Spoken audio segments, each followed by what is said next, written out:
이번 시간 잠언 10강, 잠언 13장을 보겠습니다. 잠언 13장. 현명한 아들은 자기 아버지의 훈계를 들으나 조롱하는 자는 책망을 듣지 않느니라. 사람이 입의 열매로 좋은 것을 먹겠으나 범죄자들의 혼은 폭력을 먹으리라. 자기 입을 지키는 자는 자기 생명을 지키나 입술을 크게 벌리는 자는 멸망을 당하리라. 게으른 자의 혼은 소망하여도 아무것도 얻지 못하나 부지런한 자의 혼은 살찌리라. 의로운 사람은 거짓말하기를 싫어하나 악한 사람은 가증스러우며 수치에 이르느니라. 자, 지난 시간에도 그렇고 이번 13장에서도 그렇고 대조되는 화법을 사용하고 있죠. 이것은 교훈을 위해서 성경에서 흔히 쓰는 그런 대조성 화법입니다. 그래서 무엇과 무엇을 비교하는지 우리가 그것에 예의주시하면서 보면 되겠습니다. 자기 아버지의 훈계를 들으나, 현명한 아들은 자기 아버지의 훈계를 들으나, 영적으로 신앙적으로 적용하자면은 우리 신학스키에 있어서는 믿음의 가정에서 특별히 우리가 유의해서 살펴야 될 항목이죠. 믿음의 가정에서는 그 어머니가 주축이 아니라 가장, 즉 아버지가 신앙에 있어서도 그렇고 가정의 운영에 있어서도 그렇고 주축이 되죠. 그래서 모든 영적인 권위의 출처는 머리이신 예수 그리스도에서 오고 또 가정의 머리인 남편, 가정에서 온 것입니다. 그래서 그 가정의 권위가 서게 될 때 그 가족 전체가 통솔이 되는 것이요. 그래서 자기 아버지의 훈계를, 자기 신앙적인 권면과 훈계를 듣는 그 자식은 번성할 수가 있는 것이요. 그 진로가 신앙 안에서 굳게 선다. 그러나 조롱하는 자는 책망을 듣지 않는다. 조롱한다는 것은 다시 말해서 이것은 시니컬하다 이런 것을 넘어서서 바른 진리를 배격하는, 비꼬고 조롱하고 그렇게 하는 것이요. 그래서 믿음이 바로 서지 못하는 사람의 특징은 그렇습니다. 매사 불만이 많습니다. 매사 자기 위주로 불만을 토로하는 것이요. 하나님께서 자기한테 주신 좋은 것들을 생각하지 않습니다. 그래서 조롱하는 자는 책망이 필요한데 책망을 통해서 바로잡히면 다행이지만 바로잡히지 않으면 그 사람은 희망이 없게 되는 것이다. 그래서 이렇게 어떤 인생을 바로잡을 수 있는 기간은 정해져 있죠. 주로 10대, 늦어도 20대. 이때 책망과 또는 훈육과 채찍과 이런 것으로 인해서 바로잡히지 않는다면은 그 사람은 영 잘못 나갈 수밖에 없다는 것입니다. 2절, 사람이 입의 열매로 좋은 것을 먹는다. 입술의 열매, 입의 열매, 자 중요하죠. 이것에 대해서는 교리적으로도 교훈적으로도 살필 것이 참으로 많습니다.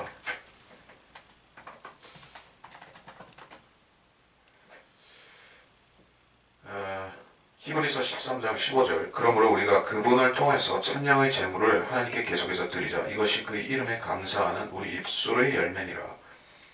사람의 입술은 열매를 내게 되어 있는 것이요. 그리스도인은 그리스도의 향기를 내죠. 그리스도인은 산출해야 되는 것들이 있다. 그리스도의 향기, 성령의 열매. 자, 이것들 안에 다 포괄될 수 있는 것이죠. 그리스도인이 성령의 열매를 낸다는 것은 복음 전파를 포함해서 그의 생활의 전반에서, 신앙생활의 전반에서 다른 사람들에게 유익과 덕을 끼치는 것을 말하는데, 직접적으로는 구령이나 거리설교나 전도나 선교를 통해서 그렇게 한다는 것이고, 생활적인 면에서도 다른 사람들에게 모범과 기관과 또 그 사람이 다른 사람에게 모범이 될 수 있는 그 부분을 얘기를 한 것이다. 입의 열매라는 것은 그 사람의 생애에서 종합적인 완결판이다 이렇게 볼 수가 있는 것이야. 그리스도의 향기는 주로 그리스도인이 입에서 표출되는 것이요. 입의 열매가 무엇입니까? 이 시대에 그리스도인들이 받은 특권이 무엇이죠? 복음 전파의 특권이 있습니다. 복음 전파자의 전파의 특권이 있습니다. 이것을 소중히 여기는 사람이 드문 것인데 사람들은 이제 입으로 굳이 전파하지 않아도 된다 이렇게 생각합니다. 그러나 실질적으로는 사람이 마음을 믿어 의에 이르고 입으로 고백하여 구원을 받고 마음을 고백하여 의에 이르지만 제가 전반대했나? 사람이 마음으로 믿어 의에 이르고 입으로 고백하여 구원에 이르죠. 그래서 이게 마음으로 하는 것도 중요하지만 입술로 하는 것도 중요하고 또 이제 영접 기도를 우리가 성경대로 믿는 사람들이 고령을 할 적에 영접 기도를 하죠. 그때 결국에 입술의 열매를 강조하는 것이면 당신이 하나님 앞에 보여줄 수 있는 최선이 무엇이냐. 마음으로 나는 하나님께 감사합니다. 예수님이 나를 위해서 죽으신 것을 나 대신해서 죽은 것을 나 마음으로 감사한다 하는 것을 물론 마음으로 있지만은 그걸 입술로 표현할 적에 하나님께서 그것을 입술의 열매, 입의 열매로 연락하신다는 것이죠. 그래서 의인은 입술의 열매를 통해서 다른 사람을 구원에 이르게 하고 진리에 이르게 하고 그러나 범죄자들의 혼은 폭력을 먹으리라. 그래서 사람들이 이상하게 그 진리를 가르치면은 그 진리대로 받아들이지 않고 사람들이 이제 이익을 위해서 그렇게 한다. 그렇게 곡해하고 또 비난하는 것이요. 그래서 복음 전파는 그 어떤 왕국을 우리가 어떤 지상에 기독교라는 어떤 물리적인 왕국을 확장하는 과정이 아니죠. 그래서 사람들은 세상 종교들이 다 그렇게 하듯이 이슬람도 그러하고 다른 종교들도 다 자기들이 영역을 확장하기 위해서 교리를 써먹듯이 기독교도 그렇다 이렇게 생각하지만 그렇지 않습니다. 범죄자들의 혼은 폭력을 먹으리라. 로마 캐토릭은 복음 전파가 아니죠. 그것은 그야말로 기독교를 빙자한 물리적인 그 가짜 교회를 확산시키는 것이죠. 그래서 그렇게 하는 사람들은 결국 종교 전쟁을 하죠. 어떤 나라와 나라들 사이에 불화를 일으키고 폭력과 혁명과 또 예수회가 하듯이 그러한 식으로 세상의 분란을 초래하죠. 모든 종교들이 결국엔 그렇게 되어버리고 마는 것이요. 성경적인 기독교를 제외하고는 전부 다 세상을 정복하는 그러한 방편입니다. 자, 3절 자기 입을 지키는 자는 생명을 지킨다. 입술을 벌리는 자는 멸망한다. 이게 무슨 말입니까? 입을 지키는 자, 신중하게 말하는 사람, 말을 경솔하게 하지 않는다. 특별히 이것이 중요한 시기는 어떤 그 나라나 사회가 어지러울 적에 이렇게 말을 잘못하면은 화를 당할 수가 있죠. 또 그리고 진리를 전파해야 될 때는 또 솔직 담대하게 해야 되는 것입니다만은 쓸데없는 말을 해서 화를 초래할 수도 있는 것이요. 그리스도인들은 진리를 외칠 때는 사자처럼 담대하지만은 진리와 무관한 것을 세상의 이슈를 가지고 그렇게 집중해서는 안 된다는 것이요. 성경대로 믿는 사람은 진리와 복음을 전하고 이 세상에 대해서는 성별된 사람이죠. 자기 입을 지킬 줄 알아야 되는 것이요. 입술을 크게 벌리는 자는 멸망을 당하리라.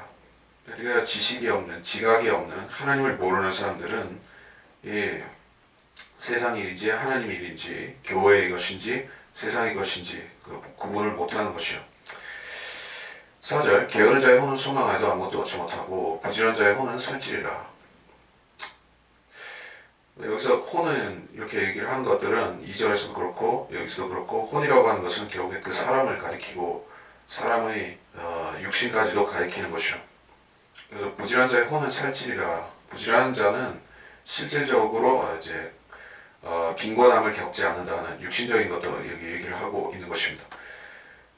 그래서 게으르면 가난하게 되고 부지런하면 잘 살게 된다. 이거는 뭐 그야말로 이제 이소모아에도 또는 뭐 모든 기본적인 인간들의 생각 속에 다 있는 것이죠.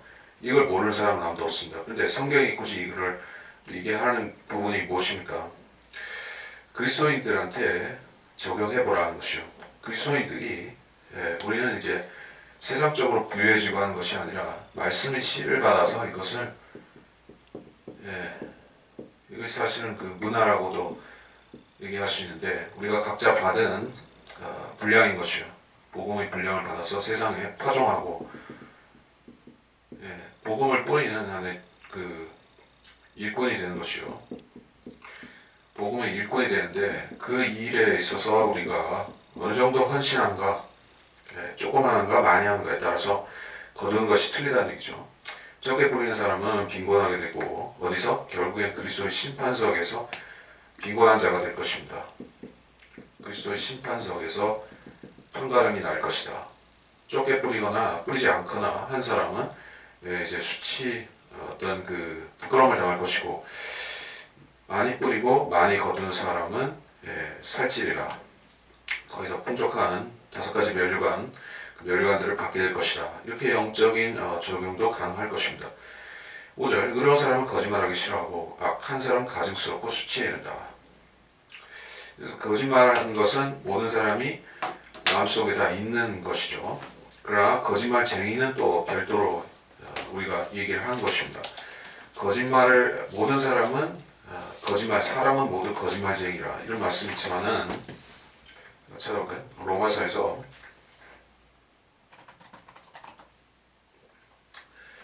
로마서 3장 4절에서 결코 그럴 수 없느니라 실로 하나님은 참되시나 사람은 모두 거짓말쟁이라 기록된 바 이는 주께서 주의 말씀에 의롭다함을 얻으시고 판단받으실 때 이기려 하심이라고 함과 같으니라.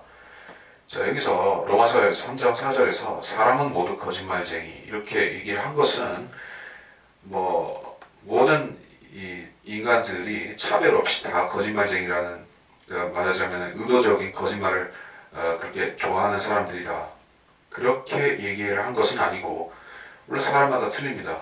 거짓말 싫어하거나 거짓말 적게 하는 사람도 있고 거짓말을 아예 입에 달고자 하는 사람도 있고, 자, 그러한 차별성을 가지고 볼 적에는 거짓말쟁이가 아닌 사람도 있죠. 그러나 근본적으로 모든 사람을 하나님 앞에 놓고 하나님과 사람을 비교해보면 사람은 모두 거짓말쟁이일 정도로 형편없다는 그런 뜻이 되겠죠. 그래서 사람들 사이에서는 다른 것이에요. 그래서 거짓말하기를 싫어하는 사람도 있습니다. 의로운 사람이 그렇다. 그리스도인들은, 우리는 이제 이 세상에 속이는 가장 큰 거짓말이 무엇입니까? 가장 큰 거짓말, 행위 구원이죠. 물론 하나님은 계시지 않는다라든지 또는 진화론이라든지 여러 가지 거짓말들이 있지만, 근본적으로 말해서 세상에는 하나의 종교 시스템이 있습니다. 그것은 바로 그리스도의 흘리신 피가 아니라 인간의 땀과 노력과 성실과 또는 종교적인 행위들과 이런 것들로 구원을 받을 수 있다. 인간이 선에 이를 수 있다. 이것은 모든 인간의 가장 큰 종교이자 가장 큰 거짓말인 것입니다. 여기서 빠져나온 사람은, 그 거짓말을 떨쳐버린 사람은 솔직한 사람이라고 봐야겠죠. 그 중에서도 성경대로 믿는 사람들은 어떻습니까? 진리 근원, 참말은 오로지 성경밖에 없다. 성경이 즉 그 사람이 최종 권위다, 이렇게 인정을 했다는 것이요. 그렇게 했기 때문에 성경대로 믿는 그리스도인이 되었다고 하면 그 사람은 거짓말쟁이 아니죠. 물론 그 성경대로 믿은 사람이라고 할지라도 살면서 거짓말할 수 있습니다. 충분히 그럴 수 있죠. 그러나 의로운 사람은 거짓말하기를 싫어한다. 성경을 최종 권위로 믿고 성경대로 믿고 사는 사람은 이제 거짓말하는 걸 좋아할 수가 없죠. 세상 사람들은 거짓말을 물 마시듯이 하고 제독 교인들도 그들의 최종 권위 없기 때문에, 바른 말씀 없기 때문에 거짓말을 피치 못하게 또는 알게 모르게 하고, 그렇게 하지만은 우리는 그렇지 않다. 악한 사람은 가증스러우며 수치에 이르느니라. 자, 이거는 설명 필요 없겠죠. 6절에 의인은 행실이 정직한 자를 지켜주나 악은 죄인을 패망케 하느니라. 부유하나 아무것도 가진 것이 없는 자가 있고 가난하나 큰 재물을 가진 자가 있느니라. 사람의 생명의 몸값은 그의 재물이나 가난한 자는 책망을 듣지 아니하느니라. 의로운 자의 빛은 즐거우나 악인의 등불은 꺼지리라. 다툼은 교만으로만 오나 권면을 잘 받아들이는 자에게는 지혜가 있느니라. 6절에 의인은 행실이 정직한 자를 지켜준다. 행실이 정직한 자를 지켜준다. 그래서 근본적으로 의인이다 이렇게 구약에서 얘기할 때는 구약적인 의인, 행위, 그 다음에 믿음. 항상 행위가 먼저 있습니다. 행위란 것은 왜 그 구약시대에 행위가 우선이었습니까? 아브라함이 하나님을 믿으니 하나님께서 그를 의인으로 여기셨지만은 그래도 사람들이 그를 의인이라고 봤던데 이유는 무엇이냐면은 아브라함이 실질적으로 의로운 행실을 했기 때문에 그 행위를 보고 사람들은 의인이라고 봤습니다. 이게 사람들은 이제 보이지 않는 그 믿음을 가지고 사람을 판단하기는 어렵죠. 물론 사람의 믿음은 행위로 표출이 되기도 합니다. 예, 그렇기도 하는 것이요. 그러나 구약에서는 일단은 사람이 하나님을 믿는다 하는 것은 행위로 표출돼야지 의인이라는 것이요. 행위가 없으면은 의인이 아니라는 얘기입니다. 그래서 행실이 정직한 자를 지켜준다. 의인은 행실이 정직한 자를 지켜준다. 즉 그 행위라는 것은 지속적이어야 되죠. 하다가 안 할 수도 있고, 자 선하게 착하게 살다가 악하게 살 수도 있고, 자 그러면 어떻게 됩니까? 행실이 정직한 자를 지켜주기 때문에 그 의의가 떠나버릴 수가 있는 것이요. 네, 그게 구약의 한계가 그렇습니다. 예수님의 단번 속죄는 인간의 행위야 선과 이런 것에 상관이 없이 사람을 무조건적으로 그리스도의 의 안에서 지켜주는 것이 신약적인 것이에요. 십자가 아래서는 모든 것이 행위가 아니라 믿음이고 예수 그리스도의 의가 전가되는 것이에요. 그러나 구약에서는 각 사람이 선하게 하나님을 따르고 말씀대로 살아야 되지 그것이 지켜주는 것이요. 악은 죄인을 패망케 하느니라. 일생에 있어서 내생에 있어서 마찬가지죠. 패망과 지옥에 이르는 거예요. 7절 부유한 아무것도 가진 것이 없는 자가 있다. 가난하나 큰 재물을 가진 자가 있느니라. 자, 이것은 영적으로 적용할 때 가장 설명할 것들이 있죠. 그래서 라오디케아 교회에는 가진 것이 많지만은 아무것도 가진 것이 없다. 영적으로는 가난하고 육적으로는 부유하다. 이렇게 될 수 있겠죠. 그러나 박해받는 교회들, 암흑시대의 그런 교회들은 육신적으로는 가진 것이 없었지만 영적으로는 풍성한 그야말로 면류관이 풍성한 교회였었죠. 자, 그래서 이것은 그 구약에서는 어떻게 되겠습니까? 부유하나 아무것도 가진 것이 없는 자, 악한 부자도 있다 이렇게 얘기하는 것이죠. 자, 일반적으로 구약 시대에 부자라고 할 때는 아브라함 같은 사람 그런 선한 부자를 얘기를 합니다. 그러나 그 중에는 나쁜 부자도 있습니다. 이를테면 다윗을 멸시했던 그 나발이라는 부자는 악한 부자의 전형이죠. 그는 우둔한 자였고 적그리스도의 모델이기도 했었습니다. 그러한 예외 사항들이 있지만 어쨌든 여기서 부유하나 아무것도 가진 없는 자가 있다. 이것도 우리 시대에도 적용될 수 있는 불변의 진리이겠죠. 8절 사람의 생명의 몸값은 그의 재물이고 가난한 자는 책망을 듣지 않는다. 이게 무슨 말이겠습니까? 사람의 생명의 몸값이라고 했을 때 이것은 꼭 어떤 인질이나 포로나 또 이런 그런 부분에 있어서 몸값을 지불한다 하는 의미도 될 것이요.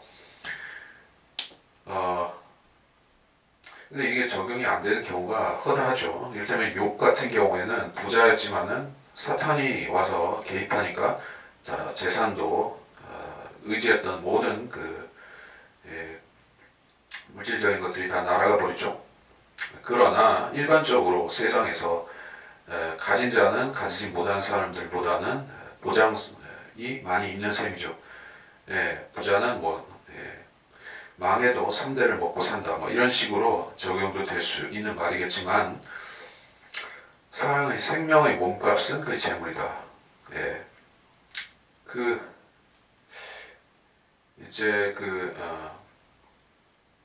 기근이 오면 그렇죠. 기근이 오면 사람이 이제 생명을 유지하기 위해서 재물은 이제 아낌없이 쓰게 되는 것이죠. 그래서 그런 의미에서 사람의 생명의 몸값은 그의 재물이다. 가난한 자는 책망을 듣지 아니하느니라. 이게 무슨 말일까요? 가난한 자는 책망을 듣지 않는다.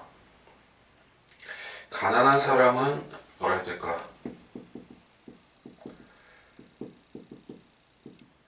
일직선으로 그러니까 수평을 놓고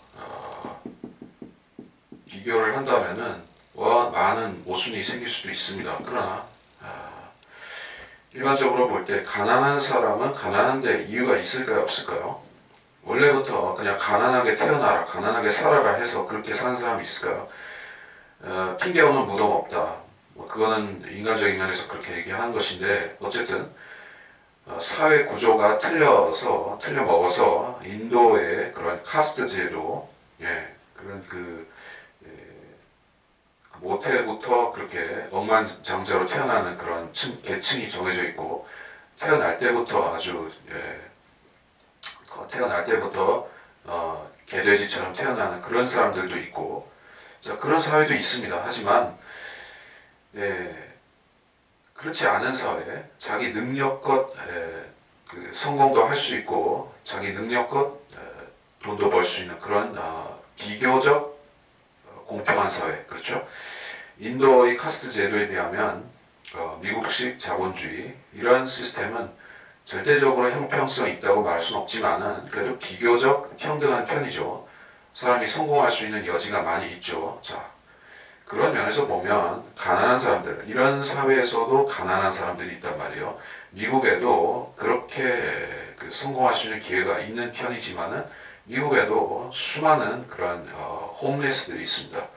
그 사람들 중에 많은 숫자들은 일하기가 싫어서 그렇게 정부에서 주는 최저 생계비라든지 이런 거 타먹으면서 홈레스 같이 사는 사람들이 있어요.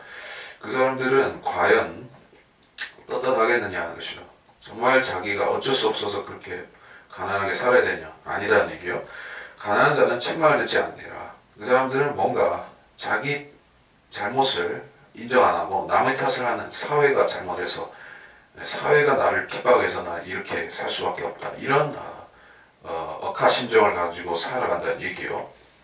근데 그런 사람들이 정작 자기는 돌아보지 않는다고요. 자기가 뭘 잘못해서 형편없는 삶을 살고 있는가 이런 것은 생각을 안 하고 남 탓, 사회 탓 또는 뭐 정부 탓, 조상 탓 그렇게 되는 거예요. 그래서 가난한 자는 책망을 듣지 않으리라. 제 책망이라는 것은 이제 복음이라고도 할 수 있는데 복음은 중산층이 중요하다. 저는 이런 얘기를 종종 하는데 사회가 가난한 사람과 부자로 양분화되어 있는 사회가 있다면은 많이 있죠. 그런 사회에서 복음이 잘 전해질까요? 안 전해질까요? 이를테면 인도 같은 사회, 부자와 가난한 자가 극명하게 나뉘어져 있죠. 중산층이 거의 별로 없습니다. 그리고 사회주의 중국도 마찬가지예요. 중산층이 있습니까? 없어요.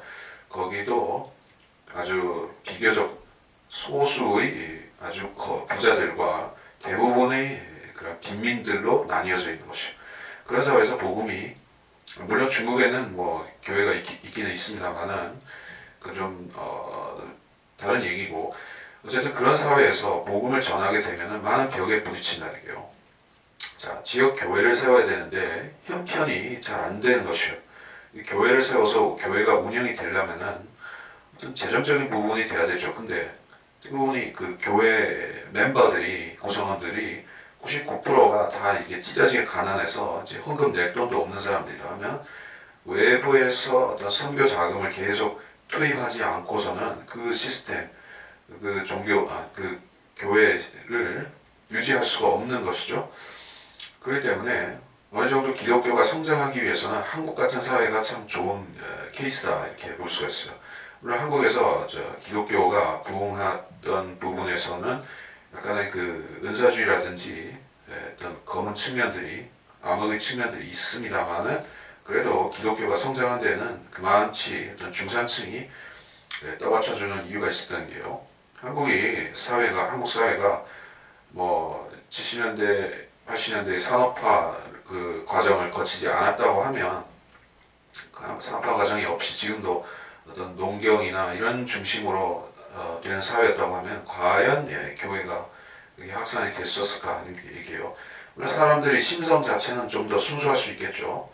예, 때가 묻지 않았을 수도 있습니다. 그러나 결국에는 이제 어떤 하나님께서 사역을 수행하심에 있어서는 반드시 어떤 물질적인 부분을 충당해야 되는 거예요.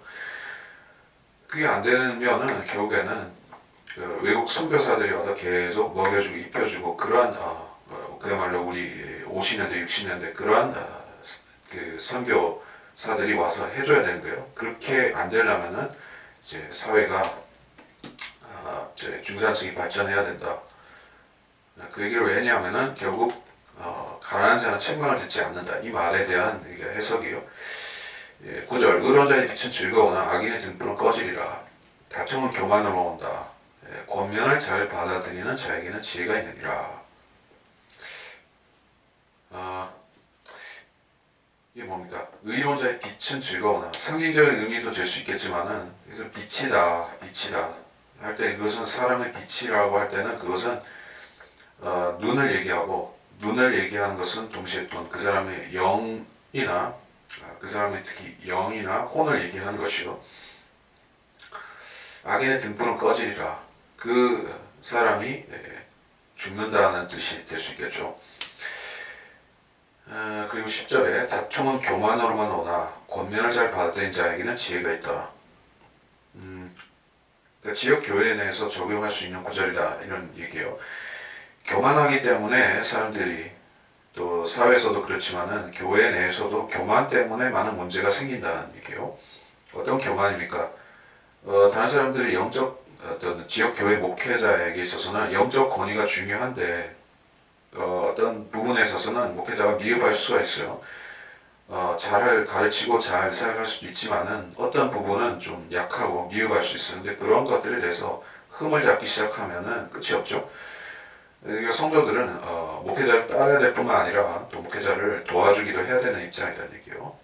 목회자는 제사장이 아닙니다. 제사장이 아니라 같은 형제인 입장이지만은 그가 성도들을 위해서 봉사하는 사람입니다. 그러한 것을 이해를 못하게 되면 서로 자기를 내세우게 되고 자기 권위를 또 내세우게 되고 특히 그런 알력이 심한 것이 침례교회도 뭐 덜 하긴 하지만 있죠. 그리고 제일 심한 것이 장로교회가 그렇다는 이유죠. 이유가 뭐냐면은 그게 그 어떤 잘못된 제도를 세웠기 때문에 그렇습니다. 권위가 충돌을 일으키게끔 이렇게 잘못되어 있어요. 권위의 충돌은 분쟁을 가져온 것이고 사람들이 교만을 부추기기도 한 것입니다. 왜 목사와 장로를 나눠 놓겠습니까? 뭔가 이유가 있어서 했겠죠. 그 개혁교회의 사람들이 왜 그렇게 했을까요? 그 사람들이 뭐 성경을 몰라서 그랬을까요? 목사가 장로고 장로가 목사고 원래 그런 개념이라는 것을 그 사람들이 몰라가지고 그런 게 아니에요. 정치적이다. 정치적. 장로교회 칼빈주의에서 시작됐고 칼빈주의는 그 프로테스탄트의 사상 중에서 그 소위 말해서 그 자본주의의 이념적인 근본이 되기도 했었죠. 그 자본주의는 또 뭐냐면은 그 사회 시스템을 이제 협의와 어떤 회의로서 또 그 다자 간의 합의로서 이렇게 결과물을 내는 것이 원래의 사회죠. 교회가 소위 말해서 이제 사회를 따라간다는 얘기요. 목사 장로를 따라 세워놓고 견제를 시킨다. 그러면 좋을 것 같죠. 그러니까 뭐 세상 정부의 입법부, 사법부, 행정부 이렇게 나눠놓고 서로 견제하게 시키듯이 그래가지고 어느 절대적인 독재가 못 되도록 그렇게 견제 시스템을 만들어놨다는 얘기예요. 그거 왜 한 것이냐? 자꾸 이제 독재가 나오니까는 골치 아프다. 그러니까 독재 못하도록 그렇게 아예 시스템적으로 만들어버리자. 교회는 그렇게 해도 되는 거냐? 사회가 하는 거가 많지 교회도 그렇게 해야 되는 거냐? 아니라는 얘기요. 제가 교회가 무조건 독재하고 뭐 파쇼하고 그러는 얘기가 아니라 교회는 다르다는 얘기요. 머리가 있고 몸통이 있고 그렇습니다. 세상에도 머리가 있고 몸통이 있어요. 어디까지나 이건 성경적인 진리이고 세상적으로도 그렇습니다. 민주주의 한답시고 이 사람 저 사람 다 이렇게 정책 결정하면 사회가 제대로 됩니까? 뭐 이제 민주주의 의견 수렴, 전 국민의 의견 반영 그거 하면 좋을 것 같죠. 하지만은 그거 하다가 세월 다 가고 어떤 중요한 일 시기를 놓치고 그런 거가 많이 있다는 얘기예요. 그래서 민주주의로 가지고 되는 거가 있고 안 되는 거가 있습니다. 안 되는 게 사실 더 많습니다. 대부분의 정책이라는 것은 소수의 지혜로운 사람들, 그런 엘리트들이 결정하는 것이 보통이에요. 자, 그래서 다툼은 교만으로 온다. 사공이 많으면 배가 산으로 간다. 교회도 그리스도의 몸된 교회도 위계 질서가 있고 그것은 목회자에게 성도들을 치게할 수 있는 권위를 하나님께서 지역교회에 주셨다는 게요.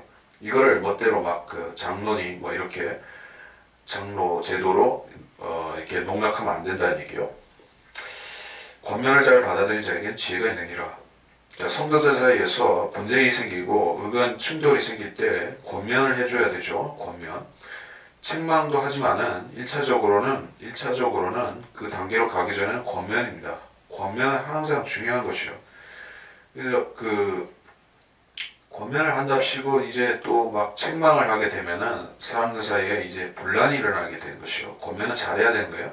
잘 못하고 권면을 뼈 있는 말 가지고 자꾸 이렇게 사람 막 긁어버린다든지 이런 식으로 하면은 권면이 아니라 충돌이 됩니다.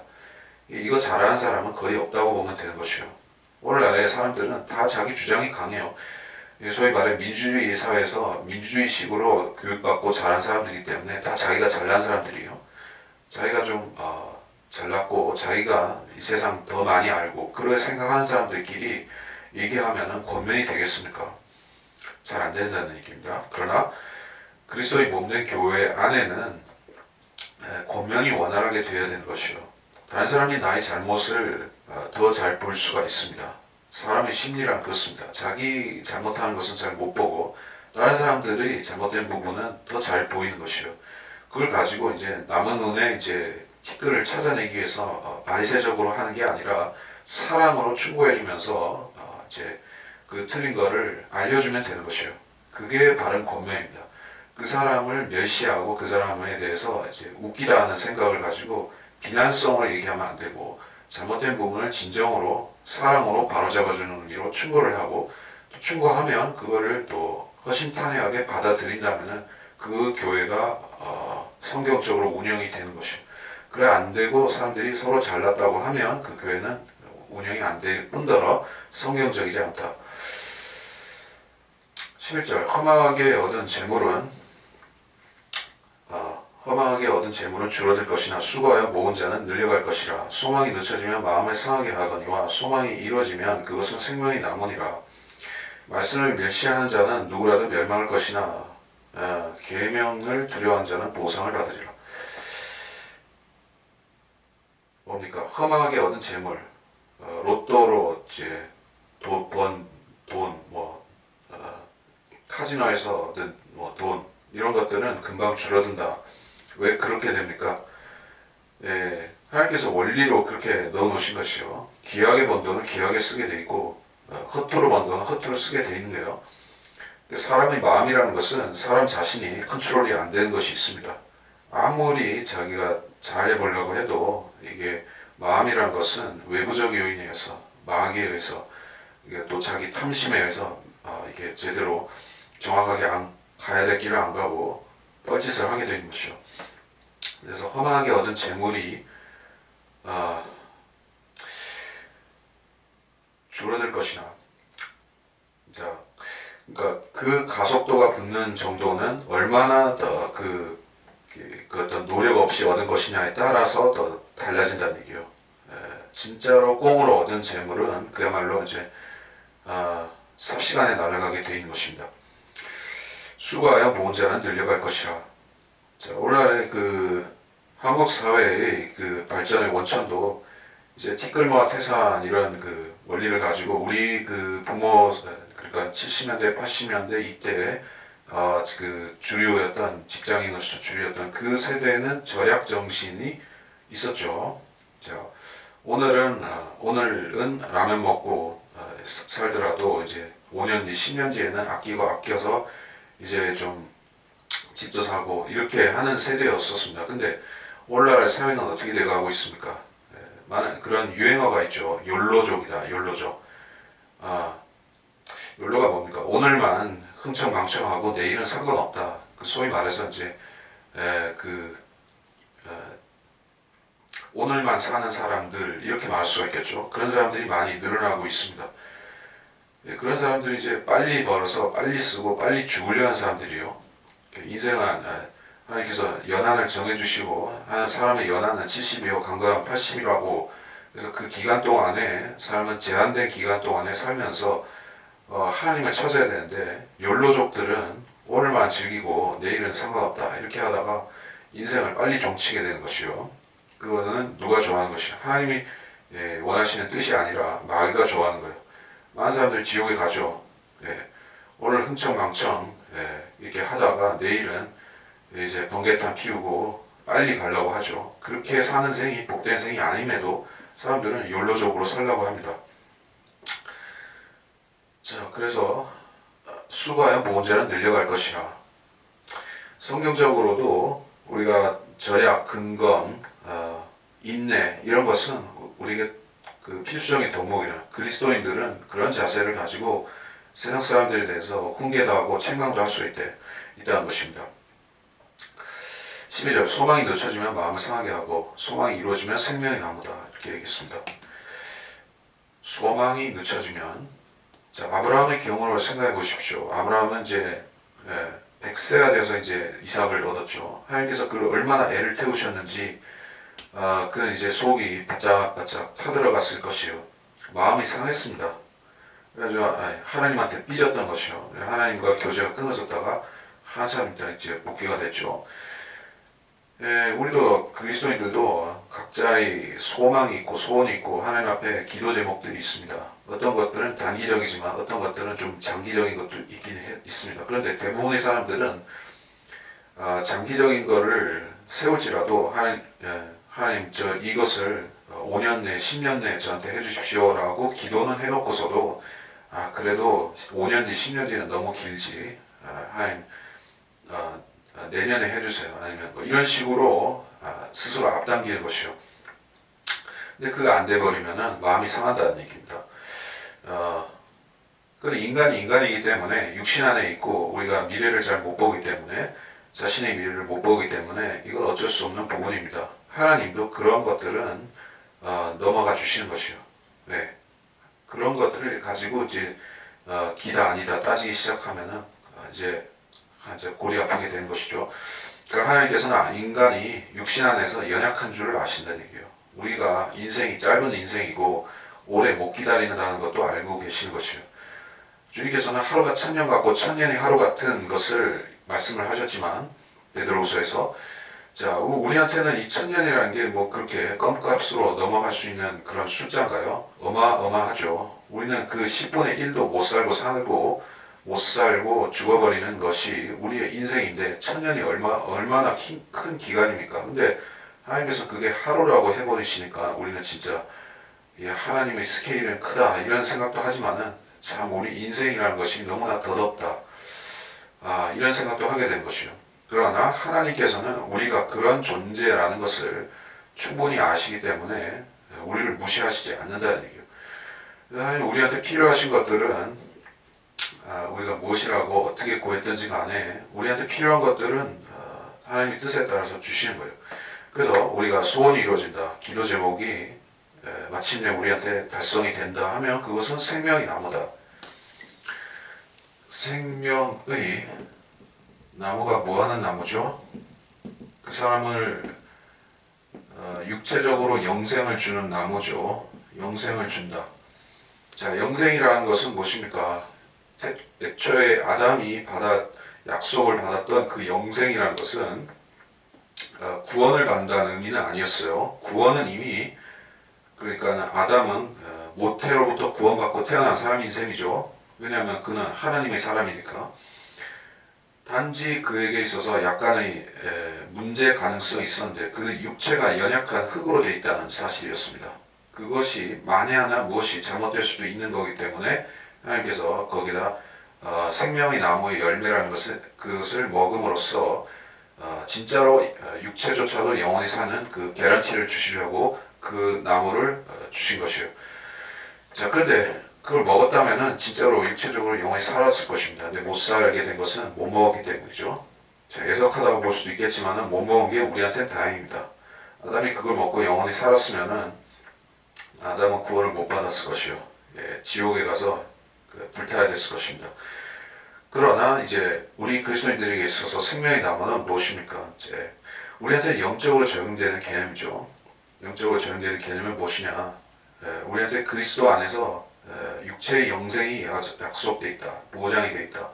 그런 부분입니다. 생명의 나무는 우리한테 있어서는 이제 첫째 부활 또는 휴거가 될 텐데, 자, 우리의 소망이 무엇이냐? 소망이 이루어진다면 그것은 생명의 나무, 즉 우리에게 있어서는 우리 몸의 부활과 휴거입니다. 그리스도인들이 여러 가지 소망이 있을 수 있어요. 단기적인 것, 장기적인 것, 내 생애에서 무엇을 이루고 성취하고, 또는 뭐 내가 하나님의 일을 어떻게 하겠고, 나를 어떻게 도와주시고, 이런 것들이 다 있어요. 아니면 건강이라든지 뭐 자녀라든지 다 있습니다. 그런데 그런 것들은 다 지나가는 것들입니다. 또 일시적으로 좋게 됐더라도 또 금방 나빠질 수가 있는 것이요. 좋다가 나쁘다가 반복이 됩니다. 그러나 변함이 없고 고정되어 있는 소망은 무엇이냐? 휴거다 얘기예요. 우리의 소망은 휴거다는 얘기를 여기서 우리가 유추할 수가 있겠죠. 소망이 이루어지면 그것은 생명이 나무니라. 예, 우리는 그 궁극적인 그 소망, 몸의 부활을 기다리고 있고, 그것이 이루어지면 우리한테는 다른 소망이 더 없다는 얘기요. 자, 13. 말씀을 멸시하는 자는 누구라도 멸망하나 계명을 두려워하는 자는 보상을 받으리라. 말씀을 멸시하는 자는 멸망한다. 계명을 두려워하는 자는 보상을 받는다. 자, 그럼 이거를 데살로니가후서 2장 12절을 놓고 한번 보겠습니다. 데살로니가후서 2장 12절.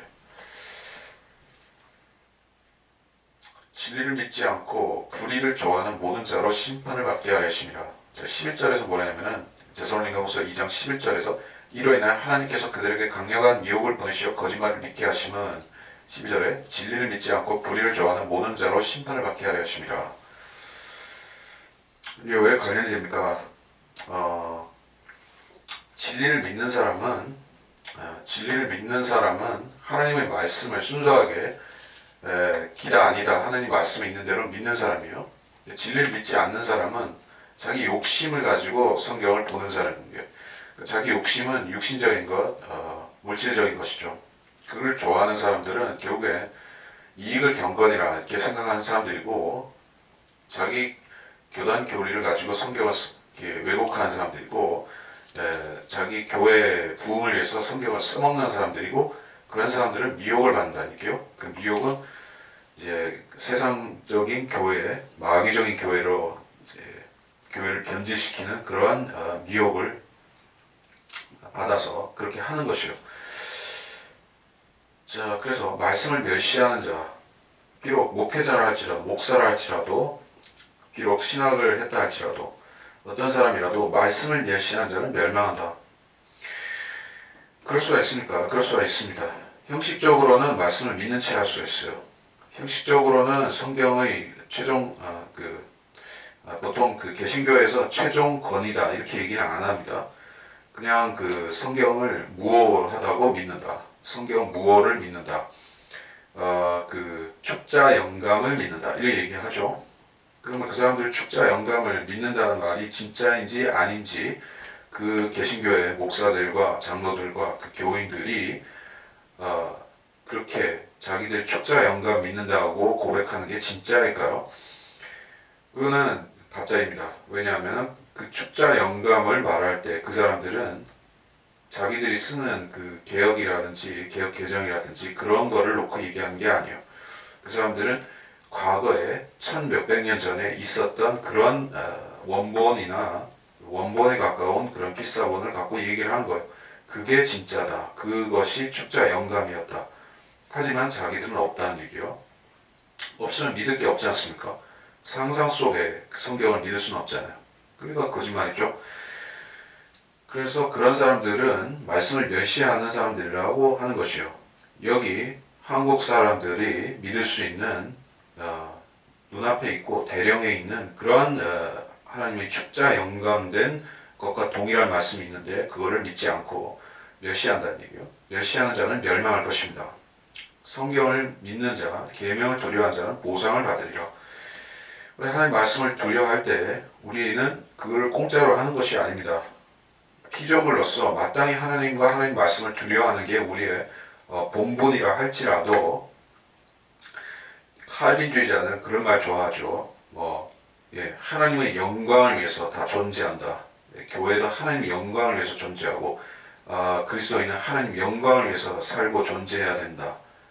그런다 얘기요. 그러나 그 사람들이 정작 하나님의 영광하지만은 그 영광을 진짜 그 사람들이 추구하는 것이 아닙니다. 하나님의 말씀을 높이는 것이 하나님의 영광을 드러내는 것이요. 계명을 두려워하는 자는 보상을 받지만 하나님 말씀을 두려워하고 하나님 말씀을 믿고 실행하려고 하는 사람은 보상을 받지만 그렇지 않은 사람은 보상도 없고 멸망이 있는 것이요.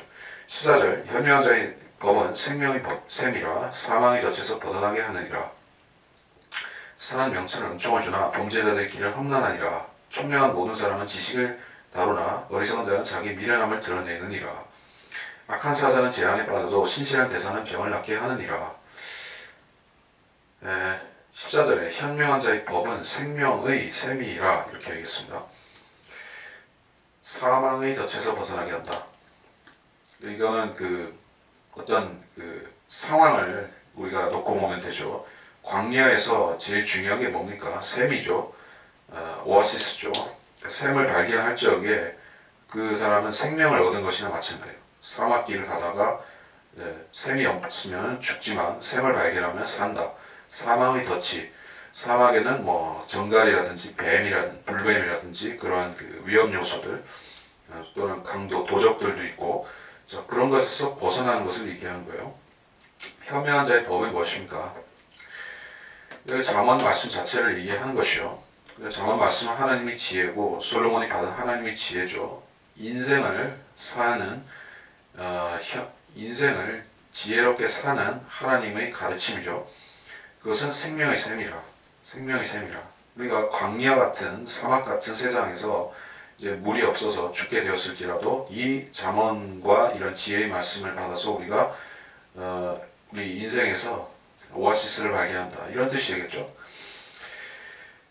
그래서 성경이 그렇게 중요하다는 것을 인생을 함정에서 건져주는 중요한 하나님의 구원이고 동아줄이라는 것을 아는 사람은 성경을 애착을 가지고 성경을 믿겠지만은 그렇지 않은 사람들, 성경이 중심이 되지 않은 그냥 기독교를 믿는다고 하지만 믿지 않는 사람들은 해당이 안 되죠. 그 사람들은 성경을 믿는 것이 아니라 교회를 또는 목사를 또는 어떤 교단을 믿는 것이요. 그 사람들이 생명의 셈인 성경을 믿지 않았다면 그 결과는 뻔한 것입니다. 그들의 결과는 이생에서는 교세 확장이나 교회를 위해서 종교행위를 하겠지만은 교회 내생에 갔을 때는 그들은 받을 것이 없다. 15절 선한 명철은 은총을 주나 범죄자들의 길은 험난하니라. 선한 명철 역시 잠언과 성경에서 오는 명철입니다. 하나님의 은총을 받기 위해서는 명철이 있어야 돼요. 그것도 선한 명철이 있어야만 되는 것입니다. 악한 명철도 있습니까? 있어요. 악한 명철도 있습니다. 세상 사람들이 성공학이라든지 탈무드라든지 부자 아빠, 가난한 아빠 그런 명철 있죠. 어떻게 하면 부자가 될 수 있는가? 그것도 명철입니다. 세상에서 다른 사람들을 이제 적자생존의 원리대로 다른 사람들을 누르고 자기는 성공하는 법 그런 거 가르친다는 거지만은 그거 명철이기는 하지만은 하나님의 원리에서 보면은 아주 천하고 악한 명철이죠. 세상에서의 명철이라는 것은 내가 살고 너는 죽어야 된다. 이것이 세상의 기준이에요. 나라와 나라 사이에서도 그것이 명철이라고 통하고 있어요. 그래서 명철한 지도자는 나도 잘 되고 남도 잘 되고 이거야 되는데 이제 적자 생존을 강조하는 세상에서는 자민족 우월, 내 나라는 잘 되고 남의 나라는 이제 짓밟고 이렇게 된 거예요. 선한 명철은 무엇이냐? 그리스도인의 명철입니다. 그리스도인의 명철은 이 세상을 정확하게 직관해서 보는 명철입니다. 세상이 악하다는 것을 우리가 알죠. 예. 하나님 말씀은 선한 말씀이고 지혜의 말씀이라는 것을 우리가 압니다. 이게 개에게 또는 돼지에게 귀한 것을 던져주면 안 된다는 것을 아는 것이요. 하나님의 말씀은 이 세상 제도를 위한 것이 아니라 죄인들의 구원을 위해서 있는 것이요. 우리가 하나님 말씀을 받았으면 이것을 헛되이 간직하고 있다든지 감추고 있는 것이 아니라 세상에 뿌리고 전파하고 나눠주고 사람들의 마음에 심어주고 이렇게 해야 되는 거예요. 예, 그렇게 하는 것이 선한 명철입니다. 그렇게 하면 사람들이 말씀으로부터 나오는 은총을 받아서 사람들이 이제 지혜도 받고 생명도 얻게 되는 것이요. 사람들이 지혜가 없어서 죽는 것입니다. 하나님께서도 이스라엘에게 내 백성이 지혜가 없어서 멸망한다라고 하셨던 것은 결국 그들이 말씀을 가졌다 할지라도 믿지 못하는, 즉 그 말씀의 지혜를 자기에게 적용하지 못하는 그 어리석음을 이야기를 하셨습니다. 17절, 악한 사자는 재앙에 빠져도 신실한 대사는 병을 낫게 한다. 이것은 어떤 나라와 나라 사이에서 대사가 하는 역할이 무엇이냐 이런 얘기를 하고 있는 것인데, 이것은 우리 복음의 전달자 대사인 우리한테도 적용이 되는 의미죠. 복음을 전하는 사람들은 누구나 하나님의 대사입니다. 대사. 그리스도를 대신한 대사인데 고린도후서 5장 20절에서 그러므로 이제 우리는 그리스도를 대신한 대사들로서 이렇게 얘기했습니다. 하나님께서 우리를 통하여 너희를 권면하신 것 같이 우리도 그리스도를 대신하여 너희에게 간구하노니 너희는 하나님과 화해하라. 대사의 역할이 여러 가지 있을 수 있습니다만은 성경에서 그리스도인들을 대사 이렇게 얘기할 때는 그들이 싸움이 붙은 상대 양 국가를 화해시키는 그런 역할을 강조하는 대사인 거예요. 그러니까 지금 뭐냐면은 이제 세상 사람들은 복음을 거역하고 있고 하나님을 모르면서 하나님을 또 미워하는 사람들이 있어요. 그 사람들에게 복음을 알려주고 복음을 전해주고 진리를 알려주는 것은 그 사람들이 모른 채로 하나님을 대적하는 것을 지식을 알려줘가지고 하나님께로 돌이킬 뿐 아니라 화해시키는 거예요. 하나님은 이미 화해할 준비가 되어 있으시죠. 그러니까 사람들만 태도를 바꾸게 하면 화해가 되는 거예요. 그 선한 그래서 이제 악한 사자는 재앙에 빠진다. 복음을 전하려면 제대로 전해야 되는데 가짜 복음, 다른 복음을 전하는 사람들도 대사를 자청한다는 얘기입니다. 여호와의 증인들, 몰몬교, 은사주의, 안식교, 신천지 이런 자들도 자기들이 대사라고 주장을 하면서 사람들에게 열심히 이제 화해하라 이렇게 합니다. 근데 그 사람들은 하나님과 이제 그 죄인들을 화해시킬 수가 없습니다. 왜냐하면 그들이 갖고 나오는 명제들은 전부 다 십자가를 거스르는 것들이기 때문에 그렇습니다.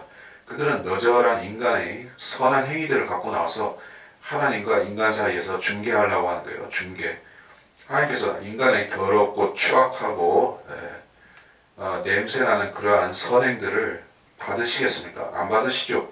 하나님께서는 이 갈보리 십자가에서 바쳐지는 그 순수한 예수 그리스도 그 제물만을 받으신 것이요.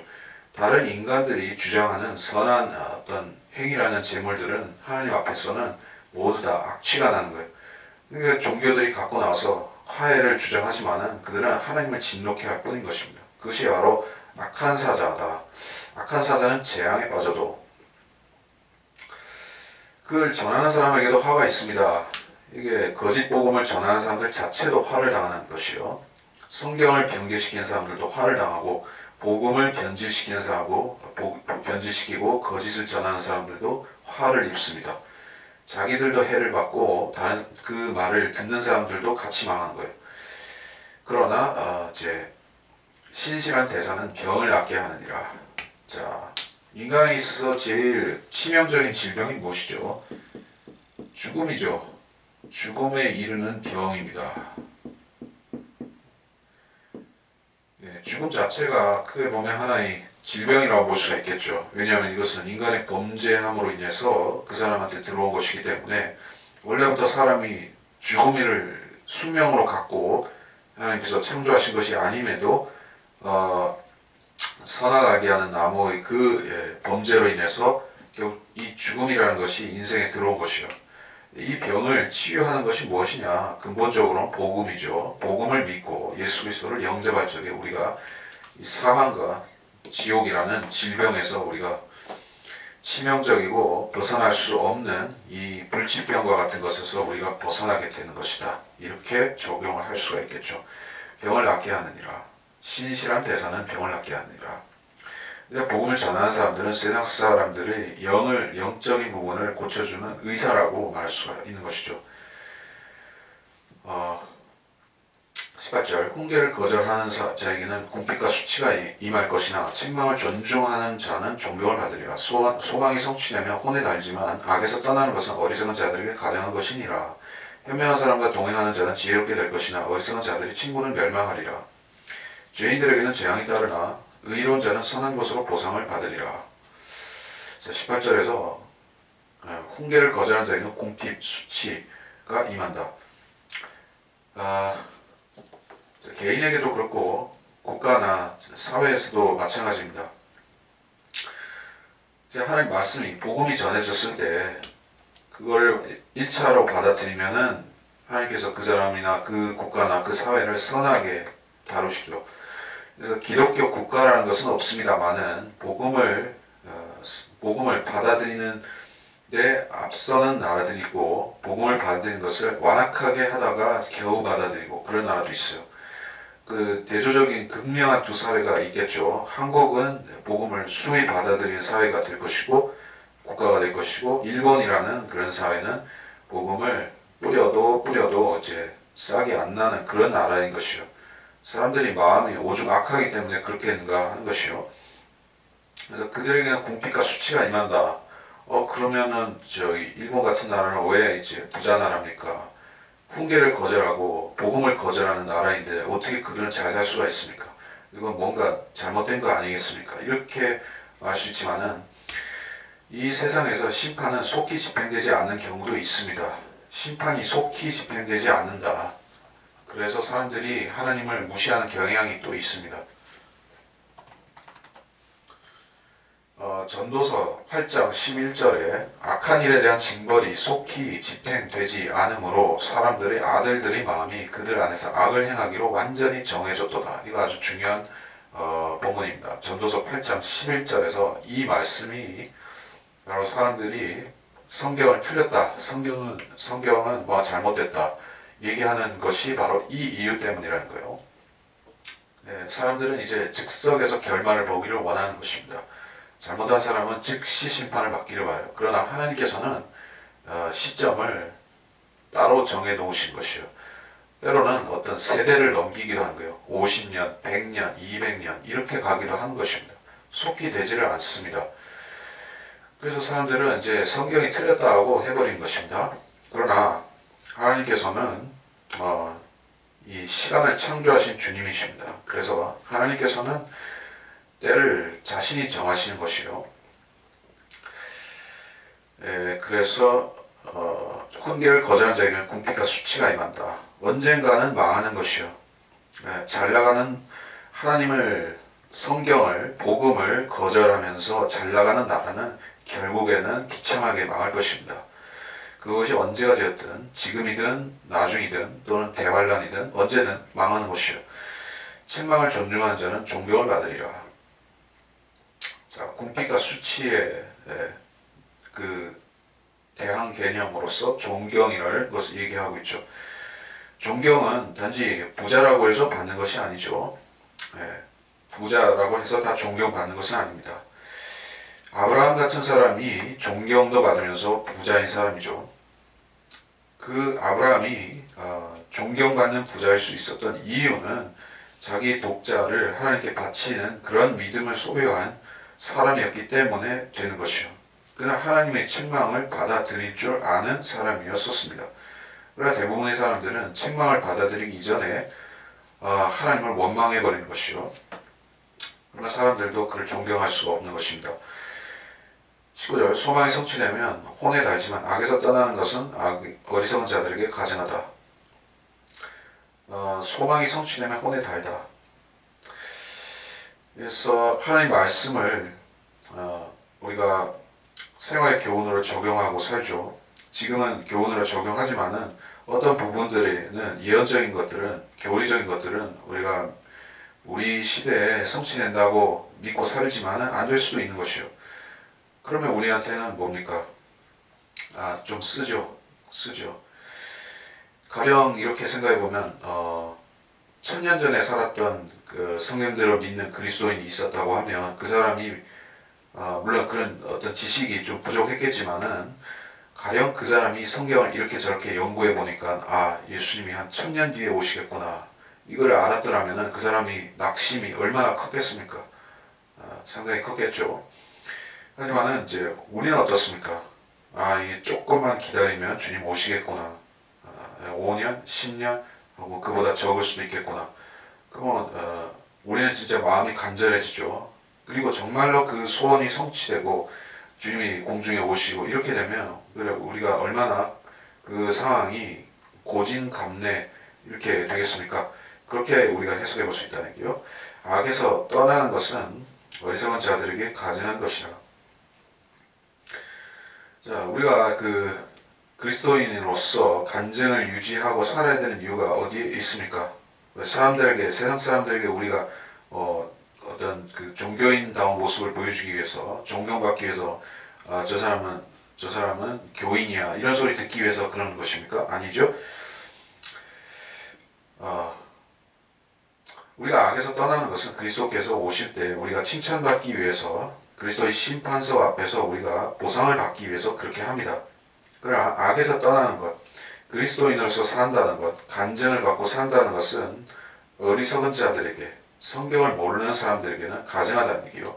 아니 왜 아까 얘기했던 욜로족처럼 오늘을 즐기고 살아야지 무엇하러 내일을 위해서 비축하느냐, 이런 그 소위 개미와 배짱이에서의 그 배짱이 같은 생각을 하고 사는 사람들이 있어서는 휴거, 재림 이런 얘기를 하는 사람들, 우리 그리스도인들에 대해서 그들은 돌았다라고 할 것입니다. 아니 내일 일도 장담을 못하고 이제 그런 인생인데 무슨 휴거냐 이렇게 생각할지 모릅니다. 그러나 하나님의 말씀은 우리가 소망을 거기다가 담고 기다리면 그것이 성취될 때 우리의 기쁨은 말로 할 수가 없다. 이런 것을 아는 사람들이 그리스도를 기다리는 것입니다. 10절 현명한 사람과 동행하는 자는 지혜롭게 될 것이나 어리석은 자들이 친구는 멸망하리라. 자, 이게 친구 따라 강남 간다 이런 우리의 좋은 잠언도 있지만은 아무튼 친구를 잘 만나야 되는 것이요. 악한 사귐은 뭘 부패시킨다고 했죠. 어디 찾아볼까요? 고린도전서 15장 33절에 미혹되지 마라. 악한 사귐은 좋은 행실을 부패시키느니라. 악한 사귐은 뭡니까? 그리스도인과 비그리스도인의 사귐 또는 혼인 또는 뭐 어떤 계약, 사업상의 뭐 그런 거 이거 전부 다 간증을 망친다는 얘기요.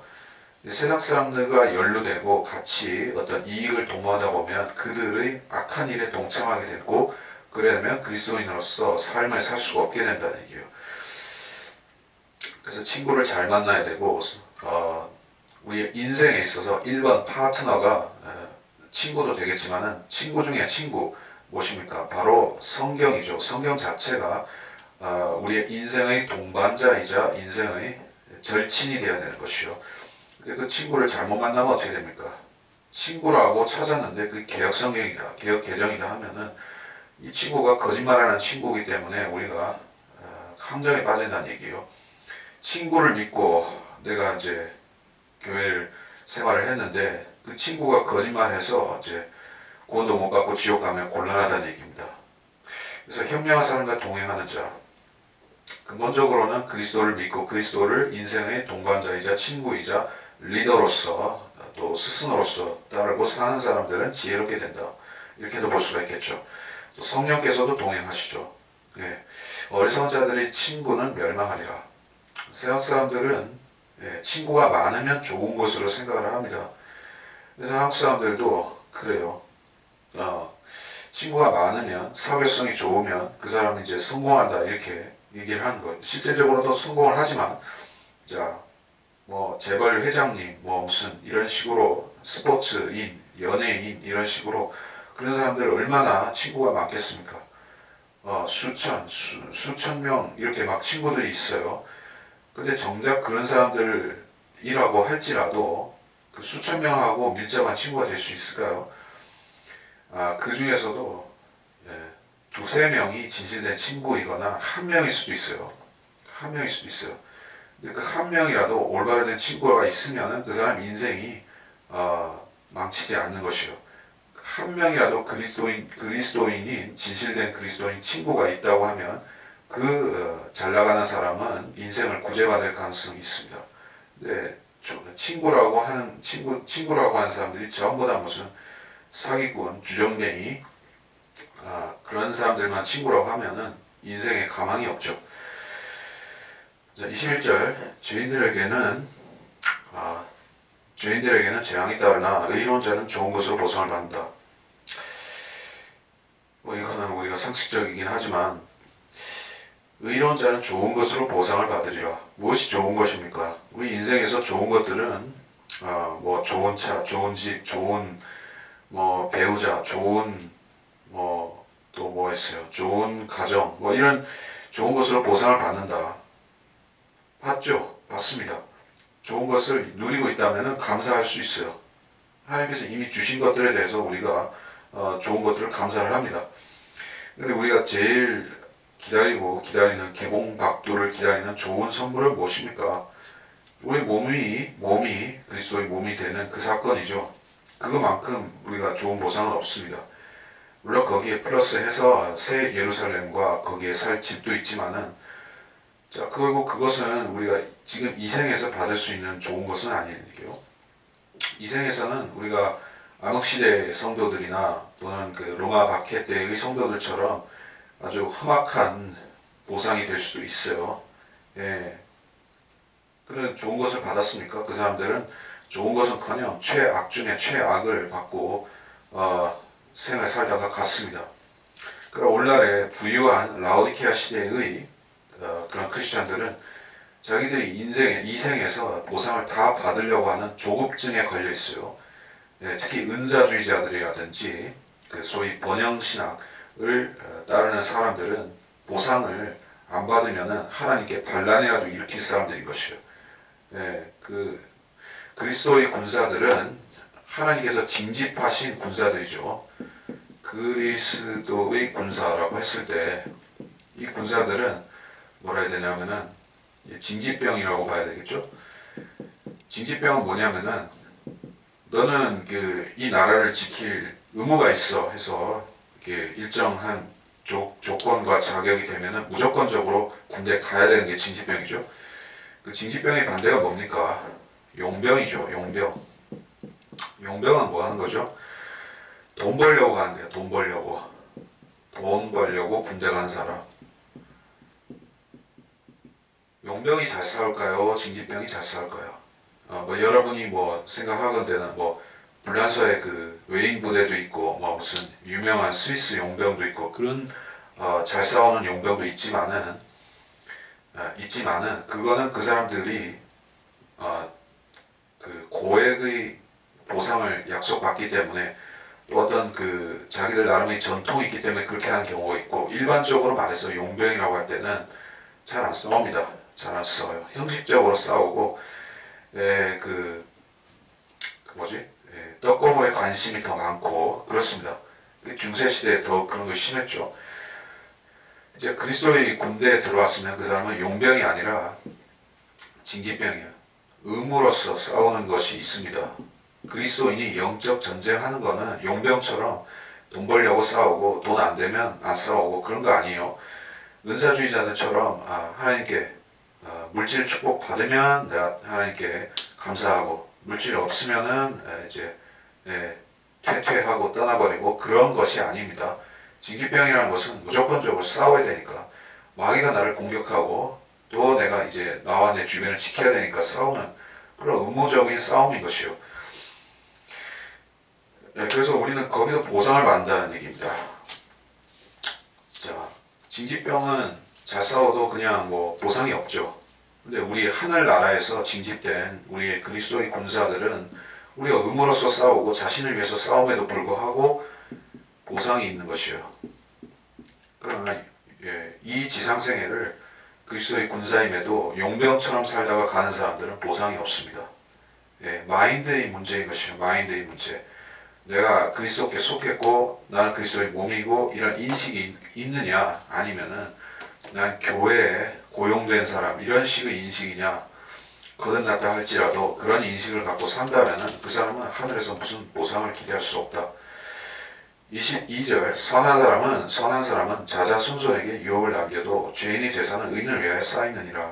가난한 자의 경작지에는 많은 양식이 있으나 공의가 부족함으로 멸망한 것도 있느니라.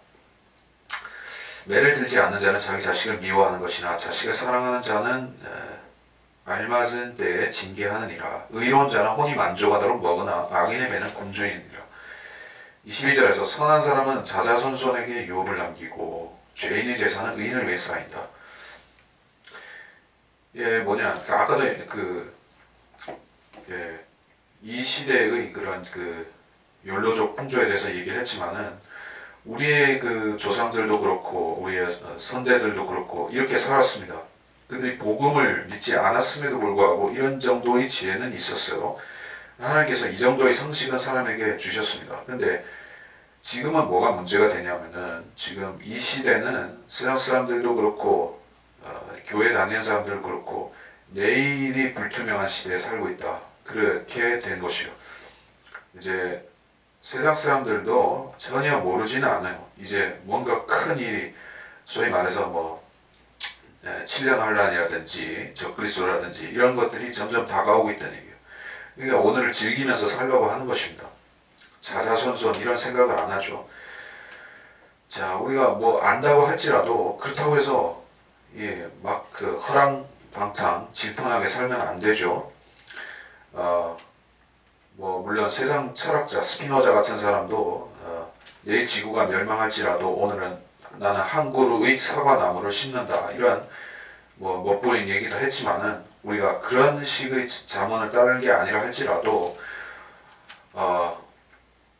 사실 우리가 아는 지식은 제한적입니다. 주님이 당장 내일이라도 오실 수 있지만은 우리가 그걸 어떻게 알겠습니까? 그렇기 때문에 우리는 신중하고 또 신중하게 이 세상을 계속 살아야 되는 것이요. 복음을 전하고 있다면 신중하게 그 일을 지속해야 되는 것입니다. 진리 지식을 배우거나 진리 지식을 전파하고 있다면 그 일을 주님 오시는 순간까지 놓치지 않도록 주의하고 계속 행해야 되는 것입니다. 그래서 죄인의 재산은 의인을 위해 쌓이느니라. 지금 이 세상에서 대비하고 있는 여러 미래 사회들이 있죠. 앞으로 4차 산업혁명이 될 것이다. 지구를 어떻게 인간들이 좀 더 생태학적인 그런 낙원으로 바꿀 것이냐, 어떻게 하면 탄소 가스 배출을 줄여서 미래 사회를 좋게 만드느냐 이런 식으로 사람들이 얘기를 하지만은 자 인간들이 아무리 애쓰고 그래 할지라도 노아의 방주를 몇 개 더 짓는다고 할지라도 미래가 대비가 됩니까? 안 되죠. 하나님께서는 의인들에게 지금 이 세상에 쌓여져 있는 모든 부유한 것들을 의인들에게 나눠주실 것입니다. 이 세상의 거부들, 갑부들, 억만장자들은 결국에 그리스도인들이 미래에 차지할 그 세상을 위해서 열심히 개처럼 벌고 있는 것이요. 그들은 개처럼 벌고 그리스도인들과 나중에 의인들은 천년왕국에 들어가서 이 시대에 쌓여져 있는 부요를 정승처럼 쓴다는 얘기예요. 그런 얘기입니다. 23절 가난한 자의 경작지에는 양식이 있지만 공의가 부족함으로 멸망한다. 자, 이거는 공산주의 사회, 사회주의 그런데 우리가 적용해서 교훈을 받을 수도 있죠. 뭐냐면은 공산주의 사회에는 뭐가 문제가 됩니까? 거기는 유통이라는 것이 참 어렵습니다. 뭐냐면은 이 자본주의 시스템에서는 어떤 생산자가 있고 중개상이 있고 또 중개상이 있고 이런 몇 단계를 거쳐가지고 소비자한테 가죠. 자, 가령 이제 농촌에서 벼농사를 지었어요. 그래서 이게 쌀을 추수를 했는데 이거를 생산자가 이게 트럭에 싣고 소비자한테 가서 직접적으로 파는 거는 아니죠. 그 중개업자들이 가가지고 하는 것이요. 그런 사람들이 커미션도 받지만은 어쨌든 그 사람들은 합니다.